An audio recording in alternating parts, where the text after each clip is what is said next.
सुनो बेटा, अब हम लोगों ने लास्ट क्लास में पूरा डिस्कस किया था, कुछ नहीं पढ़ाया था मैंने। 15 मिनट 10 मिनट पढ़ाया था, आज सिर्फ पढ़ेंगे, ठीक है। तो चैप्टर का नाम डालो सेट्स। सेट्स थ्योरी होती है। चैप्टर का नाम लिखो तो जल्दी लिखो बेटा, सेट्स। एक चैप्टर है सेट्स, इसके बाद हम लोग रिलेशन फंक्शन पढ़ेंगे, और जो सेट्स में चीज़ें यूज करेंगे, छोटी छोटी टर्म यूज करेंगे, उनका यूज हम लोग फिर क्लास 12th में भी करेंगे। जो रिलेशन फंक्शन होता है तो ये बेसिक्स कनेक्टेड रहता है। ये चैप्टर 12th में कनेक्टेड नहीं है, बट चीज़ें बहुत सी रहती हैं। तो लास्ट क्लास मैंने बताया था, दृष्टि जल्दी आया कर बेटा, लेट आएगी ना तो कोई समझ में नहीं आएंगी चीज़ें। देखो लास्ट क्लास मैंने एक चीज़ बताई थी, सेट्स को कैसे कैसे रिप्रेजेंट करते हैं, लेकिन फिर से कई बच्चे नए हैं। तो होता क्या है बेटा, मान लो कुछ डेटा है मेरे पास में, मैंने लिखा 1, 2, 3। सेट्स को हमेशा पहली बात तो हम करली ब्रैकेट से रिप्रेजेंट कर रहे होते हैं। अगर मैंने ऐसे करके लिख दिया तो ये एक वो सेट्स की अंदर की फॉर्म होती है। सीधी बात है कि सेट्स होता क्या है, बोलो बेटा। जिन बच्चों को नहीं पता, शुरू से सारे बच्चे हेडिंग फिर से लिख लो, कोई दिक्कत नहीं, लिखो। सेट्स का मीनिंग होता है कलेक्शन ऑफ डेटा। लिख लो, स्टार्टिंग से कर लो, ज़्यादा अच्छा है। कलेक्शन ऑफ डेटा को बेटा हम लोग सेट्स बोलते हैं, कलेक्शन ऑफ डेटा, ठीक है। डेटा कैसा भी हो सकता है, कोई भी डेटा हो सकता है, उसको तुम कलेक्ट कर रहे। सपोज आजकल आईपीएल चल रहा है, उसी में अगर यही तुमसे पूछ लिया जाए कि अभी तक सबसे ज़्यादा किसने रन बनाए, तो वो भी एक डेटा हो गया, है ना। कौन सबसे ज़्यादा ऐसा बॉलर है जिसने सबसे ज़्यादा रन दिए, तो ये भी एक डेटा हो गया।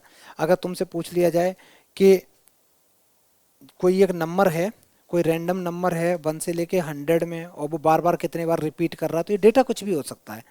अब यहाँ पे क्या सीन है, लास्ट क्लास मैंने, अब डेटा में कुछ वैलिड डेटा होना चाहिए, उसी को हम लोग सेट्स बोलते हैं। ऐसा नहीं है कुछ भी मैंने बोल दिया। जैसे मैंने तुम्हें पूछा, एक लास्ट क्लास में एग्जांपल दिया था बेटा सेट्स का। एक एग्जांपल मैंने ये पूछा था कि अगर मैं तुम्हें बोलूं कि most talented writer of India, ये सेट्स होगा क्या? नहीं हो सकता। क्यों नहीं हो सकता? क्योंकि मोस्ट टैलेंटेड राइटर का मतलब है ये बच्ची बोलेगी कुछ, ये कुछ बोलेगा, वो कुछ बोलेगी, है ना। सबका पॉइंट ऑफ व्यू अलग अलग है, तो वो डेटा नहीं हुआ, वो डेटा नहीं हुआ। अब तुम ये मत कहना सर गूगल पे डालते हैं आ तो जाते हैं। गूगल पे तो जो ज़्यादा पैसे लगाएगा उसका ज़्यादा दिखाएगा, ये भी तो सीन होता है। गूगल में जो जितना पैसे लगाएगा वही वेबसाइट हमें पहले ज़्यादा दिखाई जाती है, ठीक है। अच्छा, तो ऐसे ही अगर मैं बोलूँ कलेक्शन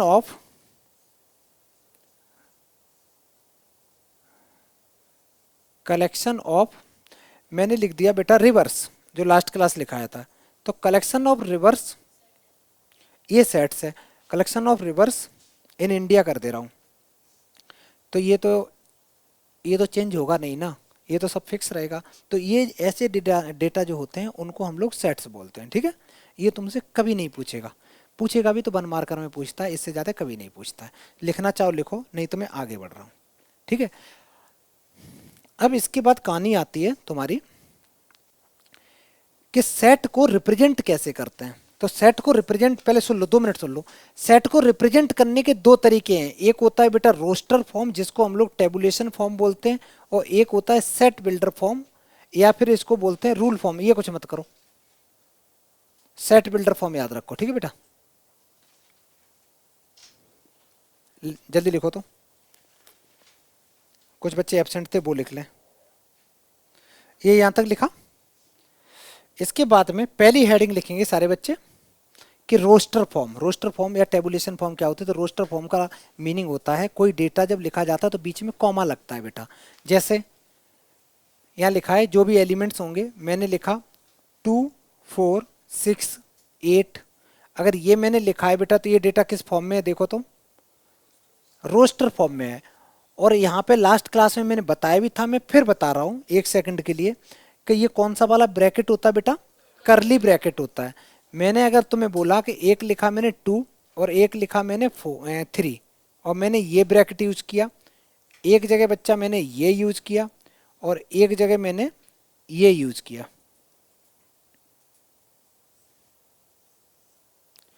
ठीक है। अगर मैंने ये ब्रैकेट यूज किए, तीनों का मतलब क्या बताया था? तीनों का मीनिंग ये है कि जो पहला वाला है कि अगर ऐसे नंबर है, एक 2 नंबर यहाँ पे है और 3 बेटा यहाँ पे है, ये 2 और 3 पे ओपन ब्रैकेट लगा हुआ है, इसको हम लोग इसमें ओपन ब्रैकेट बोलते हैं, ठीक है। ओपन ब्रैकेट लगा हुआ है, इसका मतलब है कि ये दोनों ही नंबर इंक्लूडेड नहीं है, मतलब ये नंबर और ये नंबर इसमें नहीं है, उन्हें दोनों को एक्सक्लूड करना पड़ेगा। और बाकी के यहाँ से कितने नंबर बचे बेटा? इनफाइनाइट मैनी है, यहाँ से लेके यहाँ तक के बीच में बच्चा इनफाइनाइट मैनी नंबर्स लाई करते हैं, यहाँ से लेके यहाँ तक इनफाइनाइट मैनी नंबर्स लाई कर रहे होते हैं। 2.01, 2.001, 2.03, 2.003, 2.00003, समझ में आया? मतलब पागल हो जाओ, इतने नंबर हो सकते हैं। अच्छा, दूसरा चीज़ क्या है, अगर इस नंबर की मैं बात करूं तो यहाँ पे अगर 2 है और यहाँ पे 3 है, तो पहली बात तो क्या है, ये दोनों के दोनों नंबर इंक्लूड हैं, तो यहाँ पे बेटा डार्क कर दो, ये नंबर हमें लेना ही लेना है, ये नंबर भी बच्चा हमें कंसिडर करना ही है। और बीच के सारे नंबर लेने हैं, बीच के सारे लेने हैं। लास्ट वाले का मीनिंग बड़ा आसान है, इसमें सिर्फ और सिर्फ 2 नंबर लाई कर रहे हैं, दैट इज 2 और 3, इसके अलावा कुछ नहीं।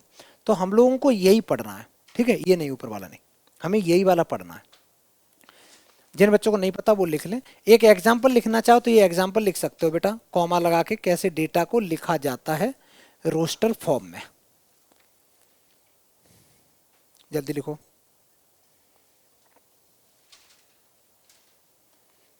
अच्छा बेटा, इतना लिखा, आगे देखो। इसके बाद में बात आती है set builder form. Set builder form में जो भी, ऐसे याद रखना कि जब हमें डेटा को रिप्रेजेंट करना होगा तो थोड़ा लैंग्वेज के फॉर्म में करना होता है, ठीक है बेटा। तो पहले ये डेफिनेशन लिखो, तो जल्दी लिखो। जो भी उसकी प्रॉपर्टी होगी उस प्रॉपर्टी के बेसिस पे हमें रिप्रेजेंट करना होता है डेटा को। यहाँ देखो, ये मान लो कि यहाँ पे क्या रहेगा, यहाँ पे हम उसकी कुछ डेफिनेशन टाइप की लिख रहे होंगे, कुछ जो भी प्रॉपर्टी होगी, जैसे मल्टीपल ऑफ 2 है, मल्टीपल ऑफ 3 है, इस टाइप के लिख रहे होंगे। कुछ एग्जांपल करा दूँ इसमें सेट बिल्डर फॉर्म में, तो तुम्हें एक आइडिया रहेगा। मैं कुछ क्वेश्चन लिख रहा हूँ, बोझ करोगे। मैं बताता हूँ जिन बच्चों को कुछ नहीं पता इसके बारे में। देखो, ये नंबर हैं 1 से स्टार्ट हुए, कहाँ तक गए? 7 तक। तो ये तो पक्का है कि ये नेचुरल नंबर है, काउंटिंग नंबर्स हैं। तो हम इनको ऐसे लिख सकते हैं कि जो भी सेट है, सेट ए है, पहले तो हमेशा ब्रैकेट लगाओगे, यहाँ पे एक्स लिख दो, लिख दिया। एक्स लिखने के बाद ये बताओ ये एक्स है क्या, तो तुम एक्स ऐसे लिख सकते हो, जो भी इसकी प्रॉपर्टी हो। तो एक्स लिख सकते हो, x belongs to natural number. ये एक्स है, वो एक्स कहाँ से बिलोंग कर रहा है? नेचुरल नंबर से। बट नेचुरल नंबर कहाँ से कहाँ तक है? तो हम इसको ऐसे लिख सकते हैं, या तो लिख दो लेस देन इक्वल टू 7 लिख दो, या क्या लिख सकते हो बेटा, लेस देन 8 भी लिख सकते हो। तो तुम ये लिख सकते हो n is less than equal to 7 and जो n है, n क्या है? n is a natural number. बहुत आसान होता है, 1 मार्कर क्वेश्चन पूछा जाता है, नेचुरल नंबर। अगर इसमें जो मेरे को बताने लायक चीज़ है वो सिर्फ इतनी है कि अगर तुम इसकी डेफिनेशन लिख रहे हो तो पहले यहाँ पे x लिख दो, और x लिखने के बाद वो क्या है वो तुरंत उसके बाद लिख दो, मतलब ये चीज़ है क्या वो ये लिख दो, यहाँ लिख दिया। अब n क्या था बेटा? नेचुरल नंबर थे, और यहाँ नेचुरल नंबर लेने थे। अब नेचुरल नंबर तो 1 से लेके इनफाइनाइट में नहीं होते हैं, हमें कितने लिए? मैंने तो सिर्फ और सिर्फ 7 लिए ना, तो यहाँ लिख दो कि n हमने सिर्फ 7 लिए, और n है क्या वो भी दिखा दो। कभी n आएगा, कभी w आएगा, कभी i आएगा। i का मीनिंग होता है इंटीजर, z का मीनिंग होता है इंटीजर, w का मीनिंग होता है होल नंबर, और n का मीनिंग, कैपिटल n का मीनिंग क्या होता है बेटा? Natural number. ये पहले करो, मैं ढेर सारे क्वेश्चन करा रहा हूँ, तब तुम्हें समझ में आएगा चल के आ रहा है जिंदगी में। जल्दी करो बेटा। इसका सिंबल होता है बिलोंग्स टू। अब मैं क्वेश्चन लिख रहा हूँ, ट्राई करो बेटा। हो गया? देखो, पहले तो ये बताओ, ये नंबर 1 4 1 2 4 7 14 28, ये सारे के सारे पॉजिटिव नंबर हैं, पॉजिटिव नंबर हैं। क्या ये सारे के सारे नेचुरल नंबर हैं? हाँ, नेचुरल नंबर है। लेकिन लिखने में थोड़ा सा हम लोगों को दिमाग ये लगाना है। मैंने पहले यहाँ एक्स लिखा, एक्स के तुरंत बाद क्या लगाते हैं? कोलन लगाते हैं, कर डॉट लगाते हैं, कोलन लगाते हैं। कोलन के बाद क्या करेंगे? हम लिखेंगे x belongs to natural number. लेकिन नेचुरल नंबर कहाँ से कहाँ तक है बेटा? ये 1 से लेके 28 तक है। लेकिन हम लिखेंगे कैसे? यहाँ पे लिखेंगे where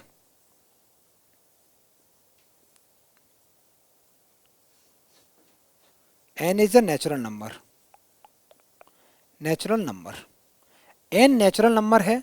and and n natural number तो है, लेकिन ये 28 के ध्यान से देखना बेटा, फैक्टर हैं ये सारे के सारे। देखो ध्यान से देखो, ये फैक्टर किसके हैं? 28 का फैक्टर एक 1 होता है, एक 2 होता है, एक 4 होता है, एक 7 होता है, एक 14 होता है, एक 28 खुद में होता है। तो हम क्या लिखेंगे? Natural number and factor of 28 and factor of 28, this is the correct answer, factor of 28। क्योंकि ये नेचुरल नंबर तो हम लिख ही नहीं सकते थे, कहाँ तक ले रहे हैं, लिख ही नहीं सकते। क्योंकि अगर मैंने गलती से भी लिख दिया ना नेचुरल नंबर लेस देन 28, तो यार उसमें 27 भी आ जाएगा, सारे आ जाएंगे, तो बवाल हो जाएगा, है ना। तो इसीलिए हम लोग ऐसे लिखेंगे कि फैक्टर ऑफ 28 थे। नेक्स्ट क्वेश्चन लिखते हैं। देखना बेटा, मेरे पास में ये क्वेश्चन दे रखा है, इसको ध्यान से देखो। तो ये लिखा है बेटा 2 4 8 16 32, किसके फैक्टर हैं ये? 60, ऐसे नहीं, ऐसे नहीं, तो ऐसे 64 में भी मैं और मल्टीप्लाई कर दूंगा तो 128 ऐसे बन जाएगा, वो नहीं, 64 इसमें है ही नहीं। तो नहीं नहीं, ऐसे तो बहुत ढेर सारे लोगों के वो हैं, ऐसे नहीं। सीन ऐसा है बेटा, और कोई बच्चा बताए किसके फैक्टर हैं? गलत आंसर, 1 है ही नहीं। इसको बच्चा हम ऐसे लिख सकते हैं 2 की पावर, इसको हम लिख सकते हैं 2 की पावर 1, इसको लिख सकते हैं 2 की पावर 2, इसको लिख सकते हैं 2 की पावर 3, इसको लिख सकते हैं 2 की पावर 4, इसको लिख सकते हैं 2 की पावर 5, लिख सकते हैं। अगर मैं इतना लिख सकता हूं तो मेरे पास आंसर आ गया x इक्वल टू ये x, where x equal to 2 to the power n, लिख सकते हैं। और अच्छे से अगर लिखें तो मैं ऐसे भी लिख सकता हूं 2 की पावर, चलो n ही लिख दे रहा हूं, n, वेयर ये जो n है, n कहां से बिलोंग कर रहा है बच्चा? वेरी गुड, नेचुरल नंबर से कर रहा है। और नेचुरल नंबर तो यार इनफाइनाइट में नहीं होते, हमें कितने चाहिए? देखो 1 2 3 4 5, केवल 5 ही तो नेचुरल नंबर चाहिए। तो मैं लिखूंगा एंड जो नेचुरल नंबर हैं वो कहां से कहां तक है? Less than equal to 5। ये बेटा करेक्ट आंसर हो गया, समझ में आ गया। कुछ बच्चे अगर लेस देन वो भी लिखेंगे ना, लेस देन 6 लिखेंगे, इक्वल टू नहीं लगाएंगे, तो वो भी करेक्ट आंसर है। ये तुम्हारा आंसर हो गया। मल्टीपल ऑफ 2 नहीं कर सकते बेटा, कहां पे? कौन सी ये?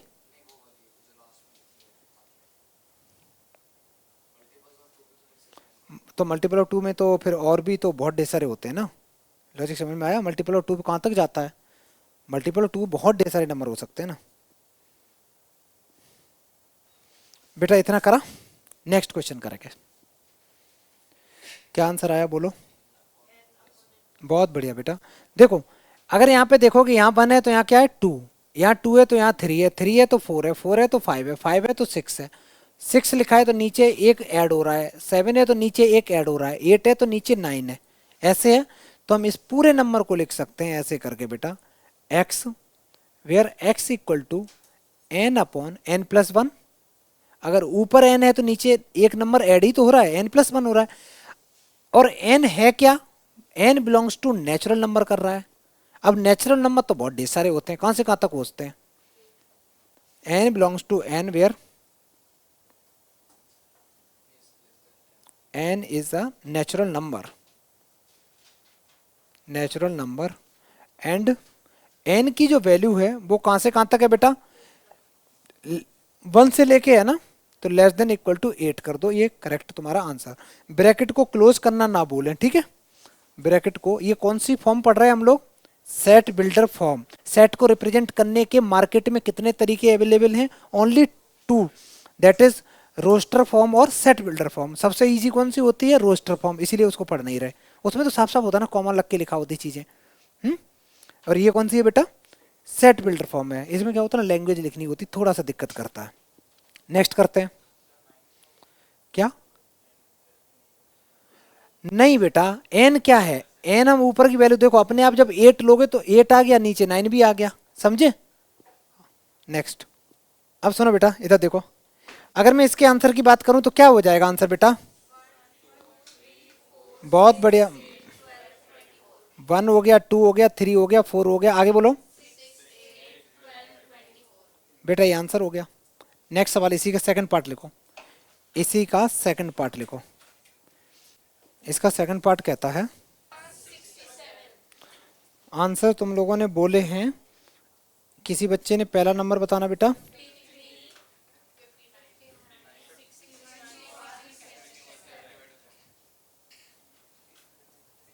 करेक्ट आंसर है, ठीक है, ये सारे वन मार्कर हैं। नेक्स्ट सवाल बेटा, इसके बाद हेडिंग डालो बेटा सारे बच्चे, टाइप्स ऑफ सेट्स। हेडिंग लिखो टाइप्स ऑफ सेट्स। क्या करना है इसमें? अच्छा अच्छा, बच्चा लोग ये करना है, इसमें अपना अपना नाम नाम लिखते रहो, है ना, नाम लिख के आगे बढ़ते रहो। अच्छा, सीन क्या है? हेडिंग लिखोगे टाइप्स ऑफ सेट्स।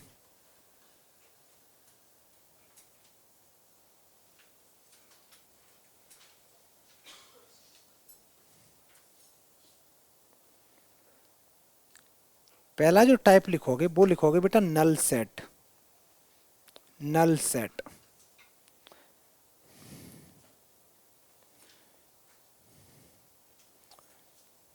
नाम से ही पता चल रहा है, नल सेट का मतलब एम्प्टी सेट हो गया ना बेटा। नल सेट का मतलब ही हो गया बिल्कुल एम्प्टी सेट। नल सेट और एम्प्टी सेट।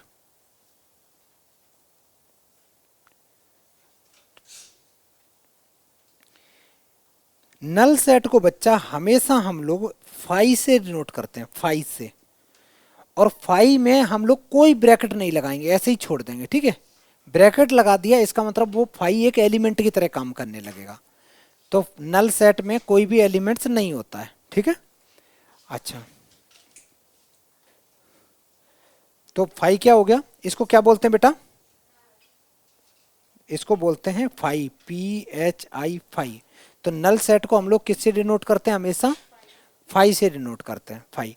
इसका अगर मैं एक एग्जांपल लिखना चाहूँ तो देखना बेटा, मैंने एक एग्जांपल लिखा कि कोई एक सेट है A x, where x belongs to natural number and जो एक्स की वैल्यू है, एक्स की जो वैल्यू है वो 2 और 3 के बीच में लाई कर रही है।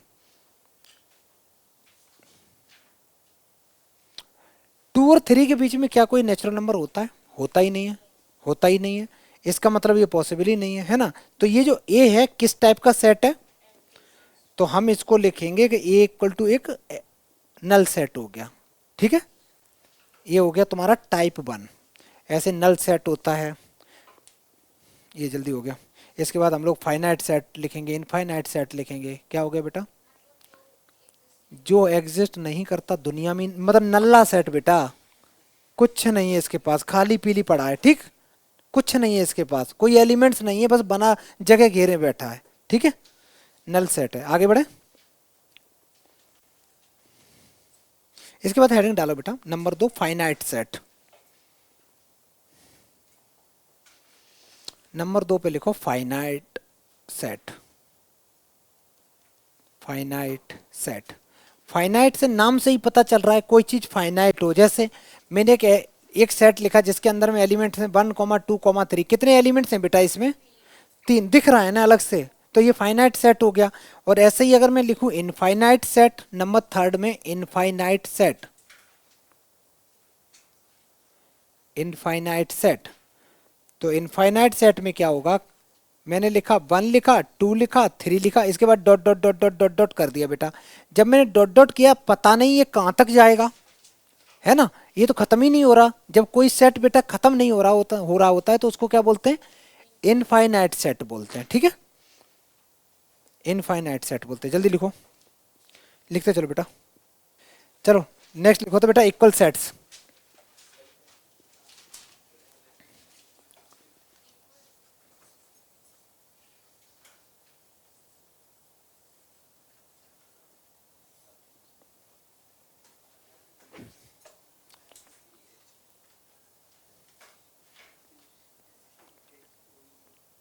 क्या हो गया बेटा? डायरेक्ट डेफिनेशन लिखो कि इक्वल सेट्स कब कहेंगे? दो इक्वल सेट्स तब होते हैं जब उनके अंदर में एग्जैक्टली सेम एलिमेंट अवेलेबल हो। एलिमेंट क्या होते हैं? मैं यहाँ पे एक एग्जांपल लिखता हूँ। मान ली बेटा एक सेट ए है जिसके अंदर में है 1 3 5 और 8। मैंने ऐसे बेटा एक सेट बी लिखा जिसके अंदर में एलिमेंट्स हैं 3 1 8 5। ध्यान से देखना एक सेकंड के लिए, पहले सेट में और सेकंड में कोई अंतर है? इनका ऑर्डर मैटर नहीं करता, सीधी बात है। ये एक तुम्हारे पास में बॉक्स है जिसके अंदर में 1 3 5 8 रखा हुआ है और इसमें भी रखा हुआ है, तो आगे पीछे रखने से कोई मैटर नहीं करता। समझ में आ गया? वो तो यहाँ पे नंबर ऑफ एलिमेंट्स एग्जैक्ट 4 हैं, यहाँ भी 4 हैं और एग्जैक्ट वैल्यू भी सेम है। तो यहाँ पे हम क्या बोलेंगे कि जो ए सेट है वो बी सेट के बेटा इक्वल गिवन है। ठीक है, इसको बोलते हैं इक्वल सेट। फिर इसके बाद एक हेडिंग डालो इक्विवेलेंट सेट। नेक्स्ट मैं चेंज कर दूं इसको,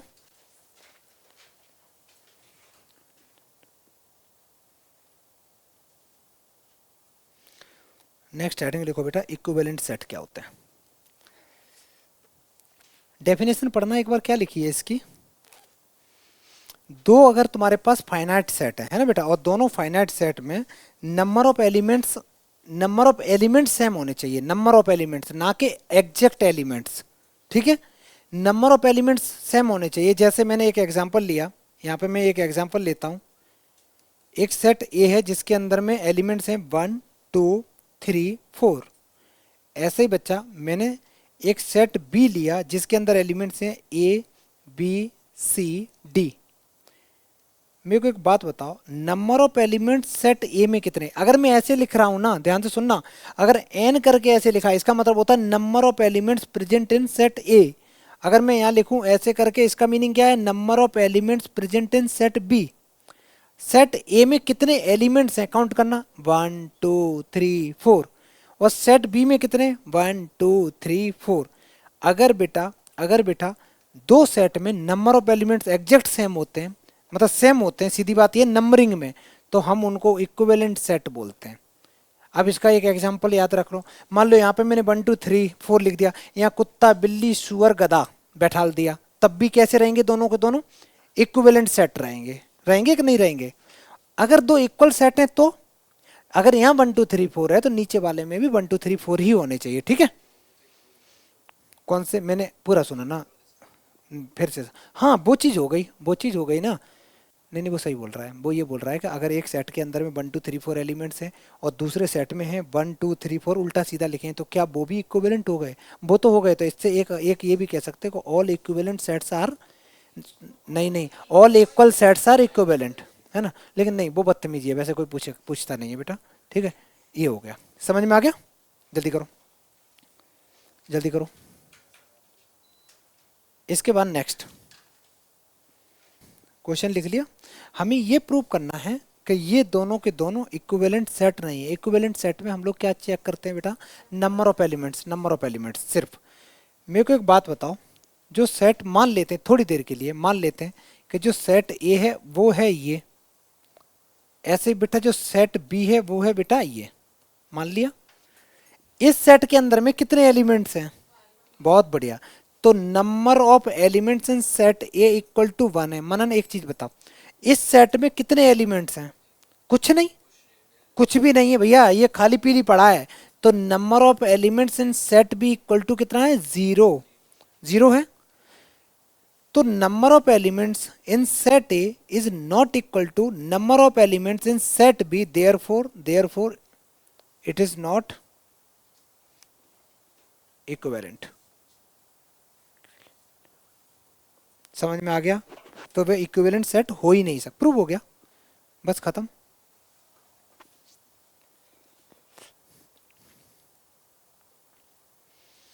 और सेट को रिप्रेजेंट करने का सबसे बेसिक चीज क्या है? वो है करली ब्रैकेट, है ना।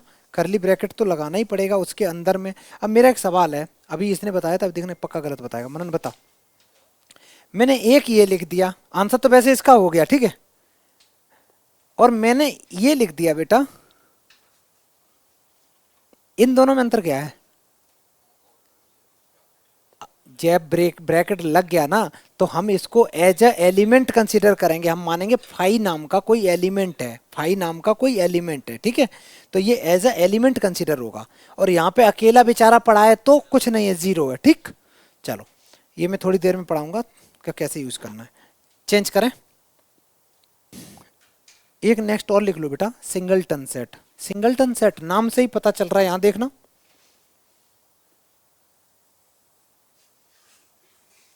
बेचारा अकेला है, तो इसमें लिख दो exactly one element. Exactly one element है इसके अंदर में। अगर किसी भी सेट के अंदर में एक एलिमेंट है, सिर्फ और सिर्फ एक एलिमेंट है, तो उसको कौन सा सेट बोलेंगे? सिंगलटन सेट बोलेंगे। तो मोटा मोटा तुम तीन चार चीजें सीख गए। क्या सीख गए? कोई पूछे टाइप्स ऑफ सेट्स क्या होते हैं, तो सबसे पहले ऐसे मान लो, अब कभी कोई पूछे कि अच्छा बताओ कौन सा चैप्टर स्कूल में पढ़ाया जा रहा है, तुम बोलोगे सेट्स पढ़ाया जा रहा है। क्या पढ़ा? जैसे मैंने अभी, तुम लोग उधर से आए मोरालिटी और मोलालिटी पढ़ के आए, लेकिन कुछ पता नहीं। अब कोई सेट्स में पूछ रहे तो बेइज्जती मत कराना, तो तुम बोलोगे सर सेट्स होता है कलेक्शन ऑफ डेटा, जो अच्छा हो गया कलेक्शन डेटा हो गया। उसके बाद में किस टाइप का डेटा है, तो तुम कहोगे जैसे पूछ लिया भाई, एक एग्जांपल याद रख लो, मोस्ट टैलेंटेड राइटर बोलोगे तो ये कलेक्शन ऑफ डेटा नहीं आता, बाकी के रिवर वगैरह ये सब डेटा में आ जाता है। फिर आता है डेटा को रिप्रेजेंट करने के मार्केट में दो तरीके अवेलेबल है। कौन कौन से? एक है रोस्टर फॉर्म, दूसरा है set builder form. Roster form का मीनिंग होता है कि ब्रैकेट में कॉमा लगा लगा के लिखते हैं। सेट बिल्डर फॉर्म में थोड़ी सी अंग्रेजी लिखते हैं, एक्स लिखते हैं, कोलन लगाते हैं, फिर लिख देते हैं आगे, ठीक है। फिर आता है types of sets. Types of sets में क्या क्या पढ़ा? सबसे पहले हमने पढ़ा कौन सा बेटा? पहले नल सेट पढ़ लिया, नल सेट के बाद फाइनाइट सेट पढ़ लिया, इनफाइनाइट सेट पढ़ लिया, इक्वल सेट्स पढ़ लिया, इक्विवेलेंट सेट पढ़ लिया। अब सिंगलटन पढ़ने वाले हैं। सिंगलटन में एक एलिमेंट होता है, इक्वल सेट्स में दोनों में एग्जैक्ट होते हैं, इक्विवेलेंट में number of elements in set A equal to number of elements in set B होता है, और फाइनाइट सेट में काउंट करने लायक होते हैं, इनफाइनाइट में डॉट डॉट डॉट डॉट लग जाता है। यही तो पढ़ा। फिर प्रूविंग करने वाले क्वेश्चन दे के थोड़े थोड़े, है ना। चलो, अब सिंगलटन सेट में एक ही एलिमेंट होता है, तो इसमें मैं अगर एग्जाम्पल लिखना चाहूँ बेटा, तो मैं लिख देता हूँ ऐसे ही। मैंने लिखा ए इक्वल टू मैंने 5 लिख दिया, 5 लिख दिया। ये सिंगलटन सेट का एग्जाम्पल हो गया, ठीक है। नेक्स्ट हेडिंग लिखो बेटा, सबसेट। देखो बेटा, इसकी पहले डेफिनेशन लिखो। सबसे ज़्यादा कोई चीज़ हम पढ़ेंगे इस चैप्टर में, तो इसको बार बार ये सिंबल का यूज करेंगे। अब यहाँ पे ऐसे याद रखना, ये डेफिनेशन लिखी है, वो कहता है कि एक सेट को हम सबसेट ऑफ बी तब बोलेंगे जब ए के सारे एलिमेंट्स बी से ही आए हों। एग्जाम्पल लिखते हैं। मान ले बेटा, मैंने एक एलिमेंट्स लिखा 1 3 5, मतलब एक मैंने सेट लिखा, और एक मैंने सेट लिखा यहाँ पे 1 2 3 4 5 6 लिखा। अगर ध्यान से देखो तो जो सेट ए है, इसके सारे के सारे एलिमेंट्स कहां से आए हैं? बी से। तो सेट ए बच्चा हो गया, इसके पिताजी का नाम क्या है? बी। तो हम ऐसे लिख सकते हैं कि set A is subset of B. ये जो सिंबल है, ये सिंबल किस चीज का है बेटा? ये सबसेट का सिंबल है, ये सबसेट का सिंबल है। ये जिसकी तरफ मुंह खोले खड़ा है, भाई पिताजी हैं, ठीक है। तो इस दोनों में कौन है बेटा? बड़ा कौन है? सेट बी, ठीक है, लिख लो। तो ये जान गए कि भाई एक सबसेट नाम की कुछ चीज होती है, ठीक है। सबसेट क्या होता है? लेकिन एक मजेदार बात यह है कि जितने भी ए के एलिमेंट्स होंगे वो कहां से आए होंगे? बी से। अगर मान लो एक एलिमेंट्स भी ऐसा है, अगर मैं इसमें एक एक्स्ट्रा एलिमेंट लिख दूं 7, तो क्या वो सबसेट होगा? एग्जैक्ट सारे के सारे मैच करने चाहिए, सारे के सारे होने चाहिए, ठीक है बेटा। ये नहीं कि एक कहीं से भी आ जाए। नेक्स्ट करें, पहले डेफिनेशन लिखो तो इसकी। पावर सेट क्या होता है? Set of all subset of a given set. एक कोई सेट है, उसके जितने भी सबसेट बन सकते हैं उसको हम लोग क्या कहते हैं? Is called the power set of A, और इसको हम लोग डिनोट करते हैं पी ऑफ ए से। हम लोग ऐसे मान लेते हैं, लेट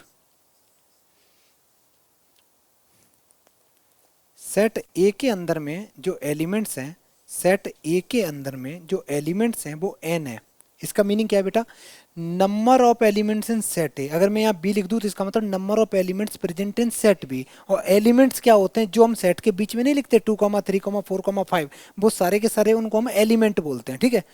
तो number of element set A में इतने हैं, देन पता नहीं मैं क्या क्या लिख रहा हूँ।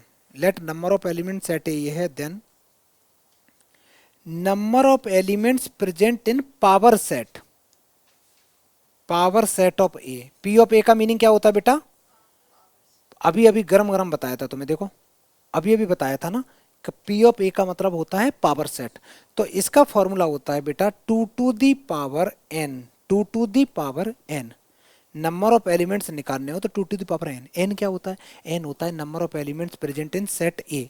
अगर मान लो किसी एलिमेंट्स के अंदर में 3 सेट हैं तो उसके टोटल पावर सेट कितने बन सकते हैं? 2 की पावर 3 8 बन सकते हैं।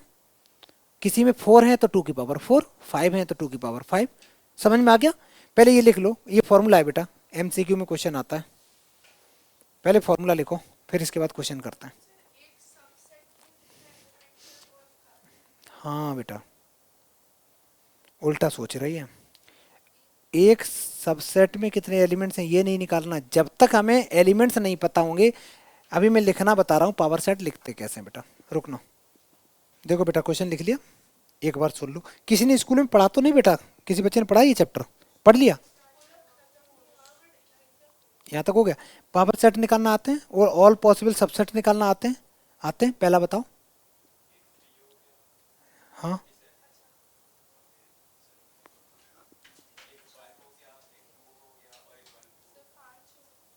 सुनो बेटा, सुनो, जिन बच्चों को नहीं पता वो ध्यान से सुने कैसे निकालते हैं इनको। बहुत आसान तरीका होता है। हमें टोटल पॉसिबल सबसेट्स बताने हैं तो हमेशा याद रखना बेटा, मान लो तुम्हारे पास में मेरे पास में एक बॉक्स है, ठीक है? इस बॉक्स के अंदर में 2 एलिमेंट्स हैं, एक 1 है एक 2 है। और मेरे से बोला गया क्या क्या तरीके बन सकते हैं। तो एक तरीका तो ये हो सकता है कि मैं क्या करूं, 1 को निकाल लूं, एक सेट 1 का बन सकता है, एक सेट 2 का भी बन सकता है। और एक साथ में 1 और 2 को दोनों को निकाल लूँ तो एक सेट 1 2 का बन सकता है। और एक क्या करूँ, मैं जो 1 2 लिखे थे उनको फेंक दूँ इधर, डिब्बा ऐसे ऐसे हिलाऊं पकड़ के, तो एक खाली भी बन सकता है। लॉजिक समझ में आ रहा है?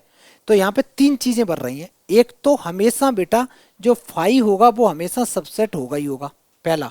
और 5 में लिख रहा हूँ तो 5 पे ब्रैकेट नहीं लगाऊंगा बेटा, ठीक है? इसके बाद जब कोई भी चीज में अंदर से बाहर लाता हूं तो उस पर सबसे पहले ब्रैकेट लगाता हूं, क्योंकि अभी अंदर है वो क्या है, एलिमेंट। और हम एज ए सेट लिखना चाह रहे हैं, सबसेट लिखना चाह रहे हैं तो ब्रैकेट लगाना पड़ेगा। लेकिन अंदर तो 5 है ही नहीं, तो 5 पे तो हमेशा ऐसे लगेगा। और अगर बेटा अंदर ऑलरेडी अगर 5 होता तो मैं 5 को बाहर लाता और उस पर ब्रैकेट भी लगाता। समझ में आया? तो मैं क्या लिखूंगा, 1 को मैं इधर लाया, 1 पे लगा दिया मैंने ब्रैकेट। अब बेटा मैं 2 को लेके आया, उस पर क्या लगा दिया, ब्रैकेट लगा दिया। 2 काम हो गए। मैं 1 को ला चुका, 2 को ला चुका, 1 2 को एक साथ कर दो, 1 और 2 को एक साथ करके बेटा ब्रैकेट लगा दो।